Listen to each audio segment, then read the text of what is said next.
随着全球进入电动车时代，化合物半导体成为上具有战略价值的技术之一。而台湾是半导体制造的大国，为了会当持续领先的地位，工业研究院甲台南市政府携手合作，伫沙仑立林科技示范中心启动南方雨林计划，要来打造南台湾化合物半导体的产业聚落。请签署我们的合作意向书。在南方雨林计划之下，我们的沙仑将会是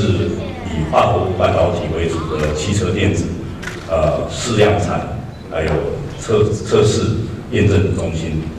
而我们的研发会放在我们工研院的6甲院区。那这整个的南方雨林计划将会由我们吴承文协理，也是我们的资深副总来带领。非常感谢工研院把这个研发能量在6甲，把一个推动能量放在沙仑，结合在地南台湾最强的这个汽车零组件以及配件的系统，结合了医载会，结合了电力工会，结合了这个机械工会，一起来把沙仑从研发一直到这个应用，一直到生产，都能够做最好。南方雨林计划。副总统赖清德也特别出席南方雨林的启动典礼，并在会中表示：台南市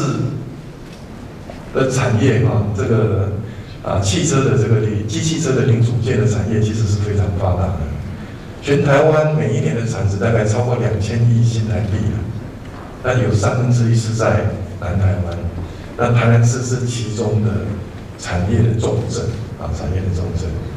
那在这种状况之下，其实我们已经熟悉了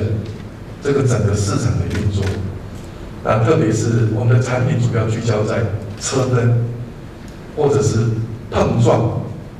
件上面的这些零件。那如果有办法让这个第3代的化合物半导体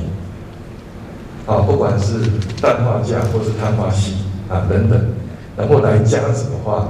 那我觉得这个是让台南市可以说是这个产业可以说如虎添翼。副总统赖清德另外表示，随着电动车市场发展，化合物半导体是兵家必争之地。中央、地方政府甲民间拢目标一致。现在伫南方雨林计划启动了后，将南台湾打造成为化合物半导体的产业聚落，连带动台湾整体的经济发展。台南新闻张硕维采访报道。